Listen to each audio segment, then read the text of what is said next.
पाकिस्तान के नापाक इरादों पर मिली ऐतिहासिक विजय की 26वीं वर्षगांठ को समर्पित इस पावन अवसर पर सम्मिलित होकर मैं स्वयं को अत्यंत गर्वित और भावुक महसूस कर रहा हूं।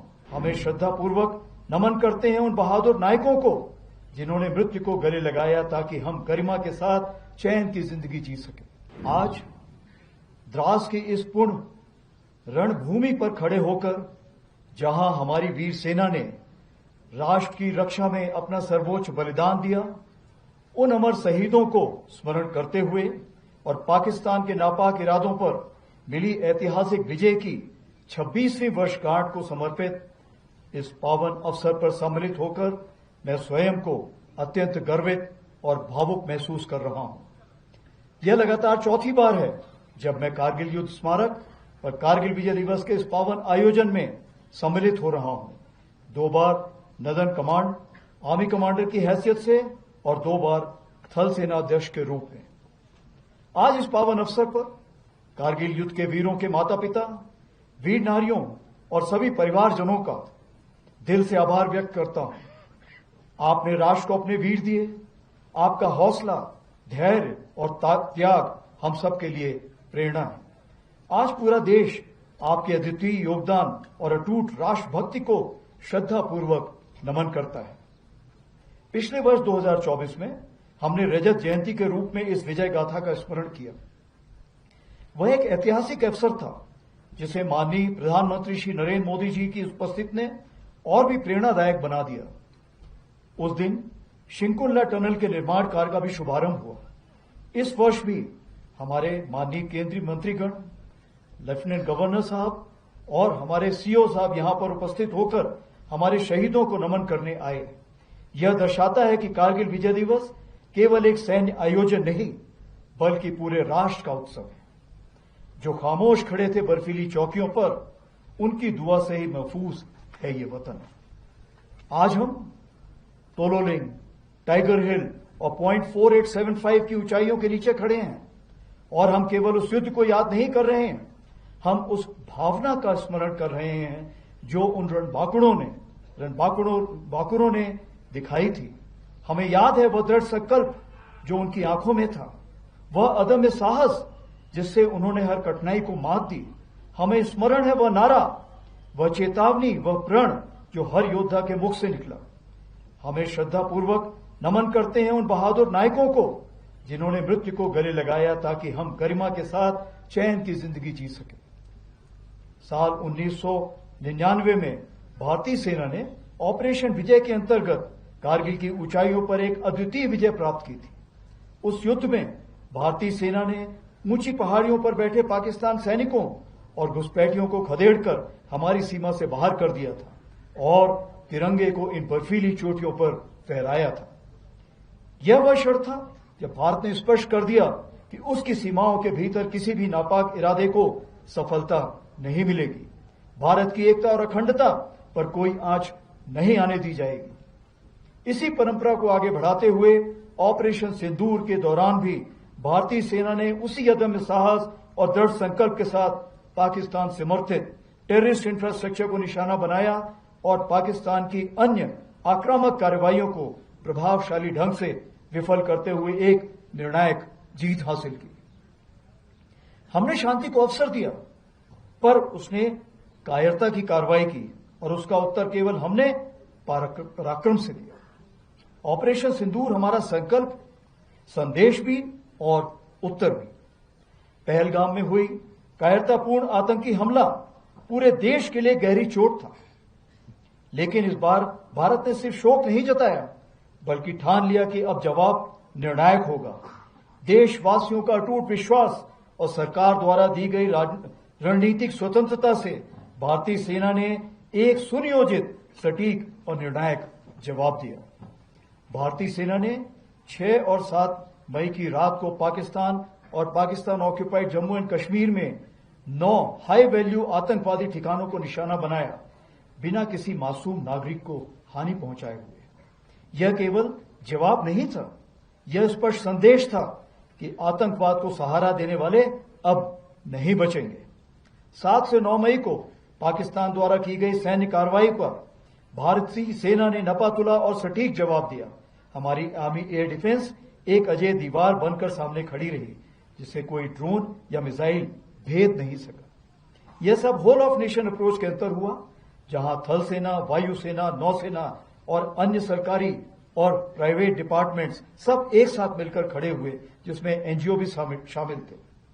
जो भी शक्तियां भारत की संप्रभुता, अखंडता या जनता को क्षति पहुंचाने की योजना बना रही हैं, उन्हें करारा जवाब दिया जाएगा और आगे भी दिया जाएगा।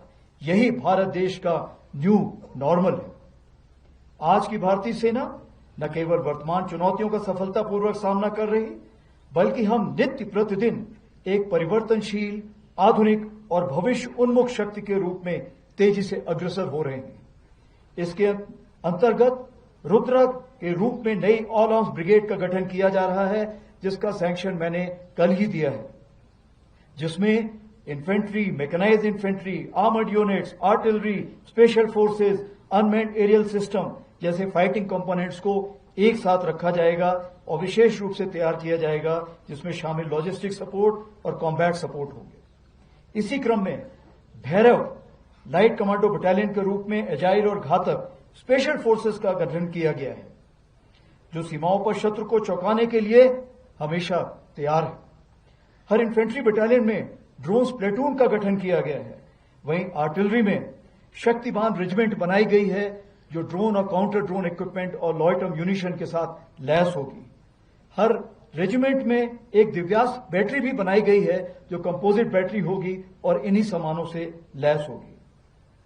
इन चीजों के मद्देनजर हमारी मारक क्षमता अब आने वाले दिनों में कई गुना बढ़ जाएगी। उसी प्रकार से आर्मी एयर डिफेंस को स्वदेशी मिसाइल सिस्टम से इक्विप किया जा रहा है। हम पूरी तरह से तैयार हैं कि भारत की 100वीं स्वतंत्रता वर्षगांठ तक, यानी विकसित भारत का सपना साकार करें। और इस राष्ट्र निर्माण में हमारी सबसे बड़ी ताकत है हमारा विशाल सेना परिवार, जो लगभग 1.3 करोड़ लोगों का समुदाय है, जिसमें सेवारत सैनिक, उनके परिवार, वेटरन्स और वीर गति को प्राप्त सैनिकों के परिजन शामिल हैं। लद्दाख इसका उदाहरण है, जहां हजारों सैनिक तैनात हैं, अनेक वेटरन्स यहां रहते हैं। सेना केवल रक्षा नहीं कर रही, बल्कि सीमावर्ती क्षेत्रों में राष्ट्र निर्माण में भी अग्रणी भूमिका निभा रही है। लद्दाख में ही कई डुअल यूज इंफ्रास्ट्रक्चर के तहत सड़कें, पुल और नेटवर्क तैयार किए जा रहे हैं, जो सेना और स्थायी नागरिक दोनों के लिए बेसिक सुविधाएं मुहैया कराएंगे।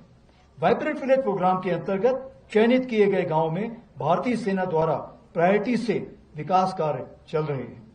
बॉर्डर टूरिज्म को बढ़ावा देने के लिए battlefield tourism, spiritual, ecological, heritage और एडवेंचर टूरिज्म जैसे क्षेत्रों में कार्य किया जा रहा है, जैसे कि आज आपने खुद देखा इनॉग्रेशन में, जिससे युवाओं को रोजगार मिल रहा है। सेना स्थानीय युवकों के लिए टूर गाइड, माउंटेनियरिंग और एडवेंचर स्पोर्ट्स में ट्रेनिंग देकर आत्मनिर्भर बना रही है। स्मार्ट बॉर्डर्स पहल के तहत लद्दाख और अन्य दूर स्थित इलाकों में मोबाइल नेटवर्क पहुंचाने के लिए सेना के कम्युनिकेशन टॉवर्स का उपयोग हो रहा है। प्राकृतिक आपदा के समय राहत और बचाव कार्यों में सेना अहम भूमिका निभा रही है। हमारे वेटरन्स जो हमारे आदर्श हैं, आपका योगदान हमारी नींव है। भले ही आपने वर्दी ना पहनी हो, लेकिन आपका जज्बा और राष्ट्र के प्रति समर्पण आज भी उतना ही अमूल्य है। आप न केवल हमारी सेना की गौरवशाली विरासत के वाहक हैं, बल्कि राष्ट्र निर्माण के लिए एक महत्वपूर्ण स्तंभ भी है। मैं युवा कैडेट्स और छात्रों को यह बताना चाहूंगा कि आज का दिन केवल एक ऐतिहासिक यादगार नहीं, यह राष्ट्र निर्माण का आह्वान है। आपने देश की सेवा ईमानदारी, शुद्धता और राष्ट्रभक्ति के साथ करें, चाहे वह सेना, विज्ञान, शिक्षा, चिकित्सा या उद्यमिता कोई भी रूप हो। कारगिल विजय दिवस हमारे लिए केवल स्मृति नहीं, यह वचन है भारत की संप्रभुता, अखंडता और सम्मान की रक्षा के लिए अंतिम सांस तक लड़ने का। हम शांति प्रिय हैं पर कमजोर नहीं। हम संकल्पित हैं, सजग हैं और अडिग हैं। हमारे शहीद हमारी प्रेरणा है। हम अपने वीरों को विरासत को आगे बढ़ाएंगे। आइए आज हम एक साथ संकल्प लें कि हम भारत को सुरक्षित, सशक्त और विकसित बनाएंगे। इसमें क्योंकि समूचे भारतवर्ष का योगदान है, तो मैं जरूर उस समय कारगिल के वक्त जब हमारे प्रधानमंत्री श्री अटल बिहारी वाजपेयी थे, उनकी कुछ पंक्तियां सुनाना चाहूंगा।